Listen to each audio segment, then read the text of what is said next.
Okay, so let's go back to our API now, and what we'll do is take a look at adding the functionality to persist the update to our API.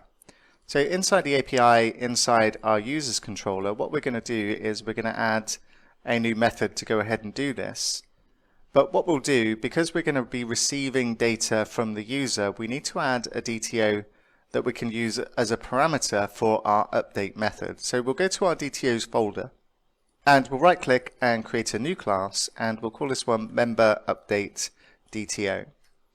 And inside here, we're not going to let the user update much in their profile. What we're going to ask them or offer them the ability to update is the introduction,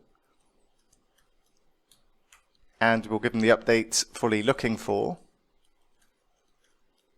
and another string for the interests, and another string for the city, and another string for the country. Just 5 properties, that's all we're going to let them update inside here.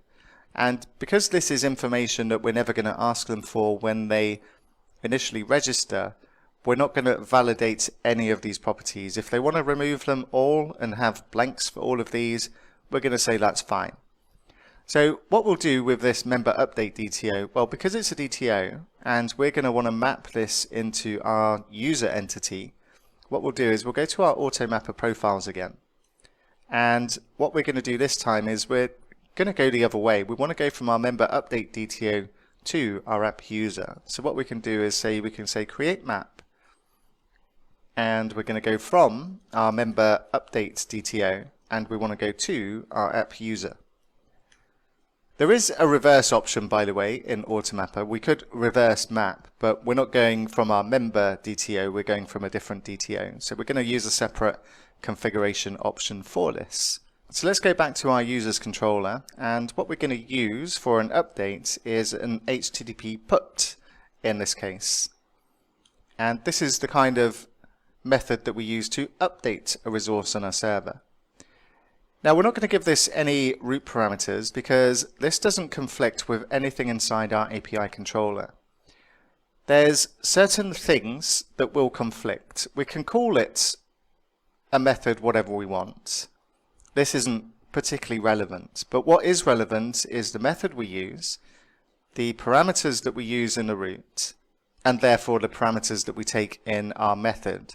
If we had another HTTP GET but we used ID instead of username, then we would have a conflict then, and we would need to change our root in some way. We would need to say ID/ to make it different from another root. But if we're using a different method, then our HTTP put is the only HTTP put inside here, so it's always going to be unique. So anyway, what we're going to do is create a method, and it's going to be an async task that returns an action result. But we don't need to send any objects back from this, because the theory is that the client has all the data related to the entity we're about to update. So we don't need to return the object back from our API because the client is telling the API what it's updating, so it has everything it needs, and we don't need to return the user object from this. So what we'll do is we'll say update user, and we'll pass in the member update DTO, and we'll just call it member update DTO. And what do we want to do when we update a user? Well, the first thing we need to do is actually get hold of the user.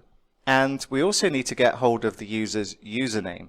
And we don't want to trust the user to give us their username. We actually want to get it from what we're authenticating against, which is the token. So what we'll do is we'll say var username, and we'll say it's equal to, and inside a controller we have access to a claims principal of the user. Now this contains information about their identity, and what we want to do inside here is find the claim that matches the name identifier, which is the claim that we give the user in their token. So what we'll do is we'll use find first, and then we'll specify claim types, and we'll need to bring in system security claims to use this, and then we'll say or get the name identifier, and then we'll add the optional operator, and we'll get the value of this. Now what this should give us is the user's username from the token that the API uses to authenticate this user. So that's the user we're going to be updating in this case. And once we have the username, we can say var user equals await, and we can go to our user repository. And what we need to get from here is get the user by username async and pass in the username. And then what we can do is we can say mapper.map, and when we're updating or using this to update an object, then what we can use, this particular method, this map method, has got 10 different overloads. Plenty of different options about what we can pass into this. And the overload that we're going to use allows us to pass in the member update DTO. So we'll use that, we'll pass in the member update DTO, and then we specify what we're going to map it to. And we're going to map this to our user. And this saves us manually mapping between our update DTO and our user object. Because if we didn't use that, then we'd need to start going user dot whatever, let's say our city, then we'd say member DTO dot city, etc. We'd need to go through this and do this for all of the different properties inside there. So we don't need to do that if we use automapper. And then what we can do is say user repository.update and pass in our user object. And now our user object is flagged as being updated by Entity Framework. Whatever happens, even if our user has not been updated, by simply adding this flag, we guarantee that we're not going to get an exception or an error when we come back from updating the user in our database. So what we're going to do next is say if await, and then we're going to go to our user repository and save all async, and we're going to return from this method, if that's successful, no content. We don't need to send any content back for a put request. And if this fails, then what we can do is just return a bad request and just say failed to update user. So let's go to Postman, because we should always do that to test our API before we start looking at it on the client. So let's head over to Postman, and what we're going to do here is in section 9 we've got a post request to log in as Lisa and save the token to the environment. So we've got our login request. So let's just send this first of all to make sure we've got our token, and we have, and there's the same test inside here to set the token as well. And then we've got our update user method, and inside here we've got our authorization header which we need to send. And inside the body here, what we've got is an object to update the different properties inside for our user. And what we should be able to do is click on send, and we get a 204 no content. And if we go back to the requests in section 8 and get the user by username, and we get the same user and click send, then we should find that the properties that we've allowed them to update have been updated. So our update works, and if we update the same information again, we're not going to get an error because we've added the flag in Entity Framework to say that this entity has been updated regardless of whether or not we actually update it. It keeps things nice and simple for us, and it avoids any errors in that case. So now we've got the ability to persist changes, and what we'll do is hook this up to our client application, and we'll take a look at that next.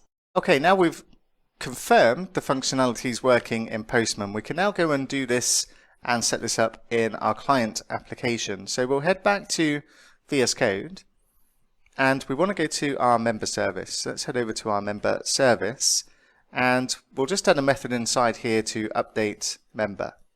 And this method is going to take our member of type member, and what we're going to do is say return list.http.put in this case, and we'll say list.base URL plus users, and then we're going to pass our member as the objects that we pass to our update member method.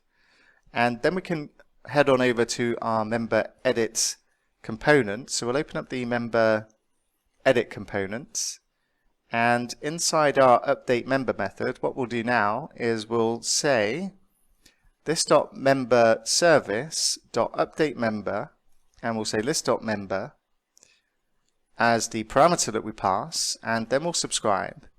and we're not going to get anything back from this, so we'll just add empty parentheses.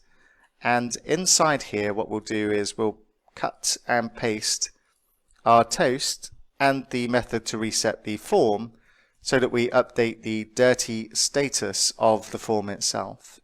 So if we take a look at this in the browser, and let's just refresh the page, and I'm just going to reload the site in this case, and I'm going to log out as Todd and log back in as Lisa so that we see the changes that took place. And if I go to Lisa's profile and edit profile, then we can see that we've got all of the updated information inside there.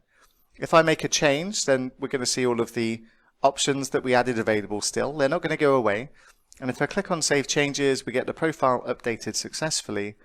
And if we refresh the page, then we persist our data there as well. So that's now been saved into our database. And didn't that happen so quickly? We can make an update to our user, we can save changes, and boom, straight away we get the update has taken place. That's not realistic. So what we're going to take a look at next is we're going to add some fakery or some delay into our HTTP requests, and we're going to introduce loading indicators so that when we do something that's going to make an API call, we're going to display some notification to the user that something's happening.